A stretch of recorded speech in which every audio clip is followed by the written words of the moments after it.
Good morning, good afternoon, or good evening, wherever you are in the world. Hi, my name's Jenny D, and I'm one half of Illustrated Insights. Welcome to our channel. This week, the topic is hyperfocus. Do you know what hyperfocus is? Does it affect you? Let's get started. This week's topic prompted a really good discussion between Georgia and I because we both experience hyperfocus differently. So here I am writing down some of the things that we discussed, and I'm using a watercolour pencil. Please remember, I'm not a psychologist or a therapist, but I do teach neurodiverse students and I'm neurodiverse myself. So I'm always looking for good therapies and coping mechanisms, and creative journaling has been one of the best calming methods for me and a way to help unjumble my thoughts. But it's also the activity that I hyperfocus on the most. I sat down to just start this page. Next thing I know, it's done and 2 hours have just flown by. I was really procrastinating starting, so I told myself I'd just do the brain dump and the first colour wash and then stop. For me, this brain dump on a new page settles me right in and turns my focus on. If I can just get started, the hyperfocus kicks in and off I go. I feel like it's a superpower for me. But Georgia isn't so lucky. She says she gets hyper-focused on tasks that aren't interesting or important, even though she knows she should be doing something else. For her, it can actually be physically uncomfortable to be pulled away for mundane things like, eating and sleeping. I still get uncomfortable when I'm interrupted, and it can be difficult to focus on the new task, but it's not as bad for me. I don't know if that's an age thing, because Georgia's half my age, she's my son's partner.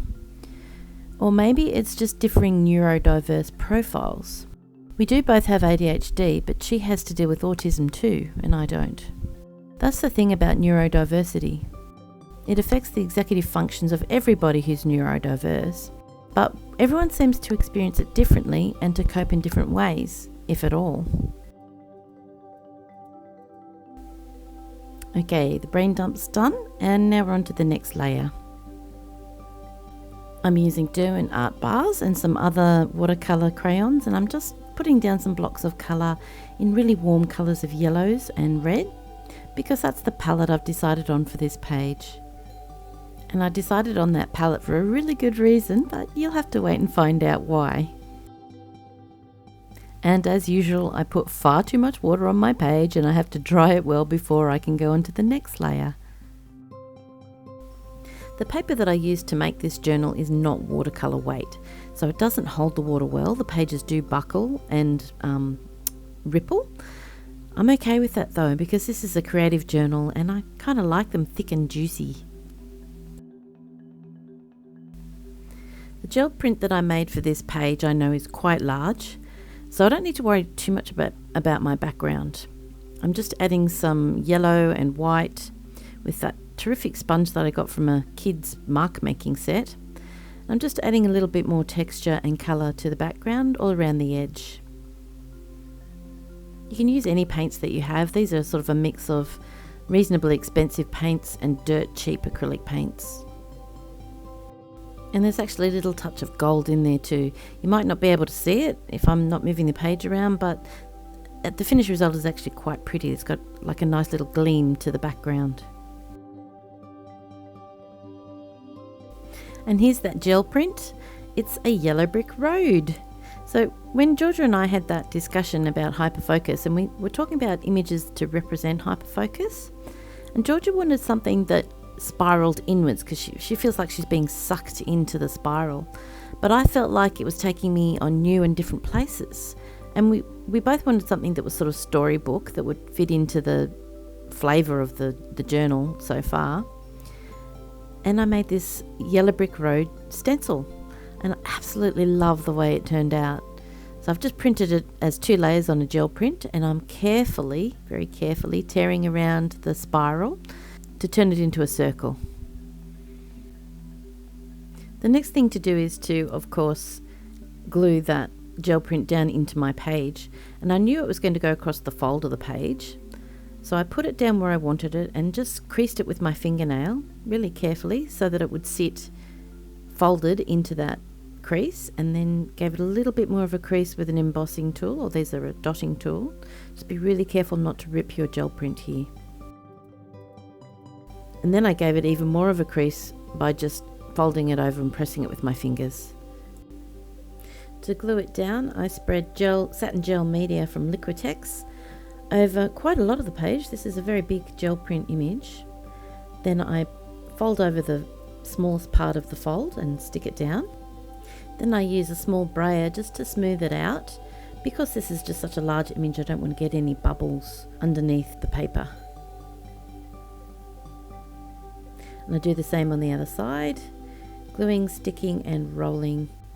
And I brush some more of the satin gel media over the top just to make sure everything's sitting down nicely and not likely to come off the page. I really like that yellow brick road, but it needs to be integrated into the page a little bit more. So I'm going to go over the top making some marks. This terrific plastic packaging came in something I bought recently and I wanted to try it out. So I brush on some brown paint and then just press it onto the page in different areas, and it gave me this really cool large dot pattern.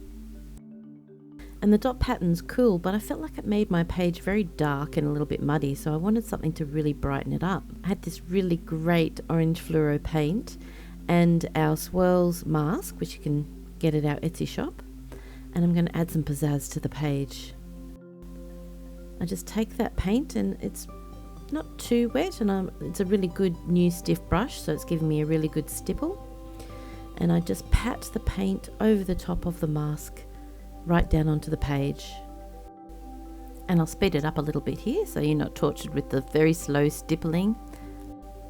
All I have to do is move the mask into the corners of the page, stipple over the top of the mask, and voila, a really punchy bright orange accent.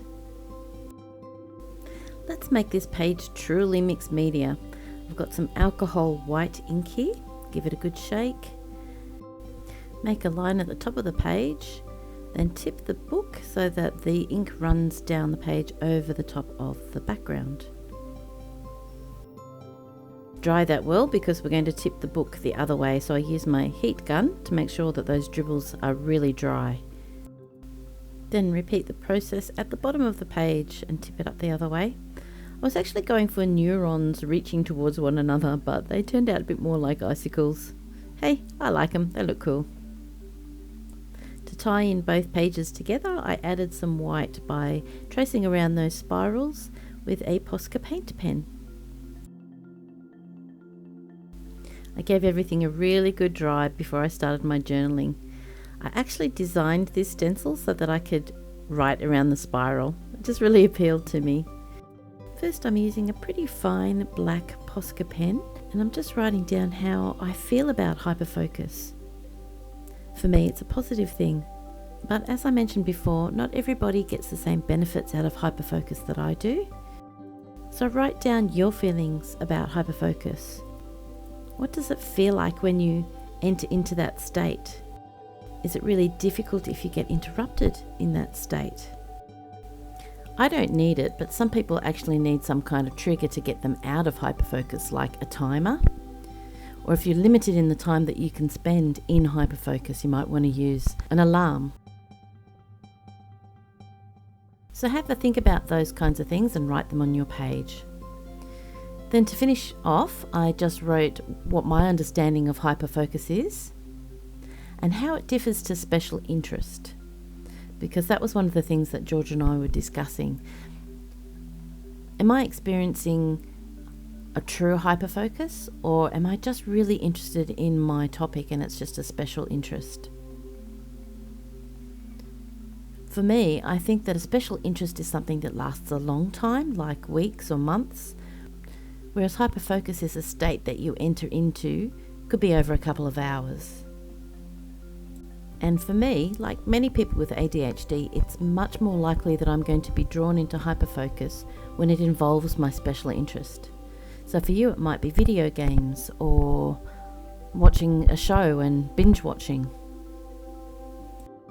I hope you've enjoyed watching me make this page, and I really hope that some of these little tidbits of information are useful and help you in some way.